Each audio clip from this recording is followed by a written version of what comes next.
കുറച്ച് മുന്നേ ലൈവിൽ നടന്ന ഒരു സംഭവമുണ്ട്. അനീഷുമായി ബന്ധപ്പെട്ടതാണ്. ശരിക്കും ഇത് പറയണോ എന്നുള്ളൊരു കൺഫ്യൂഷൻ എനിക്കുണ്ടായിരുന്നു. കാരണം അനീഷ് ഒന്നും ചെയ്യാത്തൊരു കാര്യമാണ്. അനീഷ് മിണ്ടാതെ അടങ്ങി ഒതുങ്ങി ഇരുന്ന ഒരു കാര്യം, അനീഷിന്റെ ഭാഗത്തുനിന്ന് ഒന്നും സംഭവിക്കാത്ത ഒരു കാര്യം. പക്ഷെ അനീഷിനെ ചുറ്റിപ്പറ്റി എല്ലാവരും അനീഷിനെ അങ്ങോട്ട് സൂം ചെയ്യിപ്പിച്ചൊരു കോണ്ടന്റ് കൊടുത്തിരിക്കുകയാണ്. അതിൽ ഏറ്റവും മിടുക്കിയായിട്ട് കേമിയായിട്ട് ചെയ്തിരിക്കുന്നത് അനുമോളാണ്. അതായത് നമ്മുടെ സീറ്റ് കിട്ടാത്തതിന്റെ വിഷമത്തിൽ അനീഷ് മാറി ഇപ്പൊ ഇരിക്കുകയാണല്ലോ.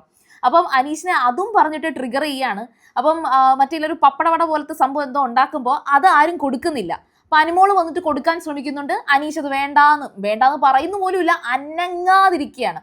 അപ്പൊ അനുമോള് പിന്നെയും വന്നിട്ട് അനീഷേട്ടാ ഇങ്ങനെയുള്ള വാശികളൊന്നും നമുക്ക് നല്ലതല്ല, ഇതുപോലത്തുള്ള വാശി, ഇങ്ങനെ സീറ്റിന് വേണ്ടിയുള്ള വാശിയൊന്നും നല്ലതല്ല എന്നൊക്കെ പറഞ്ഞിട്ട് അനുമോൾ ഇങ്ങനെ അനീഷിനെ ഉപദേശിക്കുകയാണ്.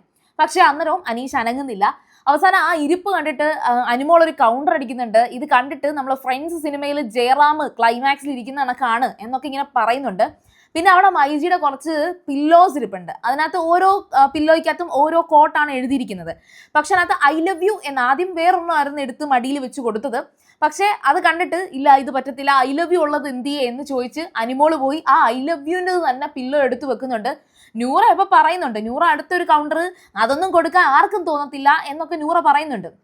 പക്ഷെ ആ ഐ ലവ് യു എന്ന് എഴുതിയ പില്ലോ തന്നെ എടുത്തുകൊണ്ട് വന്ന് അനുമോള് മടിയിൽ വെച്ച് കൊടുക്കുന്നുണ്ട്. കഷ്ടം തോന്നുന്നുണ്ട് എനിക്ക്. അനീഷിന്റെ ആ ഇരിപ്പ് കണ്ടിട്ടാണ് പാവവും ചിരിയും ഒക്കെ തോന്നുന്നത്.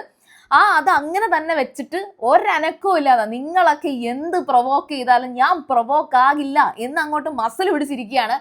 ഒരു ചിരി പോലും വരുന്നില്ല, ചിരിക്കുന്ന കൂടിയില്ല. ശരിക്കും പറഞ്ഞാൽ അനീഷ് ചിരിക്കുന്നത് നമ്മൾ കാണണമെങ്കിൽ ഒന്നുകിൽ നല്ല ഫുഡ് കിട്ടുമ്പോൾ ആള് നന്നായിട്ട് ചിരിക്കാറുണ്ട്, അതല്ലെങ്കിൽ ഷാനവാസ് വിചാരിക്കണം. ഷാനവാസ് എന്തെങ്കിലും പറയുകയാണെങ്കിൽ അറ്റ്ലീസ്റ്റ് ചിരിക്കുക അല്ലെങ്കിൽ എന്തെങ്കിലും പ്രതികരിക്കുകയെങ്കിലും ചെയ്യും. ഷാനവാസിനല്ലാതെ അനീഷിനെ കൈകാര്യം ചെയ്യാൻ, അത് ഫസ്റ്റ് എപ്പിസോഡിൽ അങ്ങാണ്ട് ലാലേട്ട പറയുകയും ചെയ്തിട്ടുണ്ട്, അനീഷിനെ നന്നായിട്ട് കൈകാര്യം കഴിവുള്ള ഒരാൾ അത് ഷാനവാസ് തന്നെയാണ്. പിന്നെ ഈ പെൺപിള്ളേരെല്ലാവരും, അതായത് നൂറ, ആദില, മസ്താനി, ഇവരെല്ലാവരും കൂടെ ഈ ഒരു സെൽഫി എടുക്കുന്ന നടക്കുക, അനുമോൾ ഉൾപ്പെടെ എല്ലാവരും അനീഷിനെ അവിടെ നടുക്കിരുത്തി ആ ഒരു മടിയിൽ ആ ഒരു ഐ ലവ് യു എന്നുള്ളൊരു പില്ലോ ഒക്കെ വെച്ചിട്ട് എല്ലാവരും സെൽഫി ഒക്കെ എടുക്കുകയാണ്. ശരിക്കും ഇതൊരു ട്രോളാക്കാൻ പറ്റിയ ഒരു സംഭവമാണ്. പിന്നെ ഞാൻ ജസ്റ്റ് ഒരു കാര്യം പറഞ്ഞിട്ട് പോകാന്ന് കരുതി പറയാണ്. പക്ഷെ അനീഷിനെ കുറിച്ച് 2-3 കാര്യങ്ങൾ പോസിറ്റീവായിട്ട് ഇന്ന് പറയുകയാണെങ്കിൽ, ഇന്ന് നടന്നതിൽ ഇന്നത്തെ ആ ഒരു വൈൽഡ് കാർഡ് എൻട്രിയുമായിട്ട് ബന്ധപ്പെട്ട ആ ഒരു ടാസ്കുകൾ ഉണ്ടായിരുന്നല്ലോ, അതിൽ മസ്താനിയെയും പ്രവീണിനെയും പുറത്താക്കുന്ന ഒരു ടാസ്ക് വരുന്നുണ്ടായിരുന്നു. അതൊക്കെ സത്യം പറഞ്ഞാൽ കറക്റ്റായിട്ട് ഗസ് ചെയ്തത് അനീഷാണ്.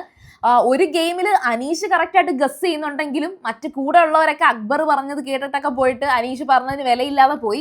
പക്ഷെ എന്തൊക്കെയാണെങ്കിലും ശരി, അനീഷ് നല്ലൊരു മൈൻഡ് ഗെയിമറാണ്. പിന്നെ പ്രൊവോക്ക് ചെയ്താലൊന്നും ഒരു തരി അത് അനീഷ് വിചാരിക്കണം. ഈ നമ്മൾ പറയാറില്ലേ ക്യാരക്ടറിൽ സെൽഫ് കൺട്രോൾ എന്ന് പറഞ്ഞൊരു സംഭവം ഉണ്ടെന്ന്.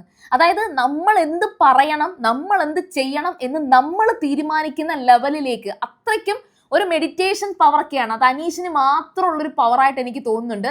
പിന്നെ ഒരു പവർ ഉള്ളത് ശരിക്കും പറഞ്ഞാൽ ലക്ഷ്മിക്കാണ്. പക്ഷെ ലക്ഷ്മി കുറേ അധികം മണ്ടത്തരങ്ങൾ കാണിക്കുന്നുണ്ട്.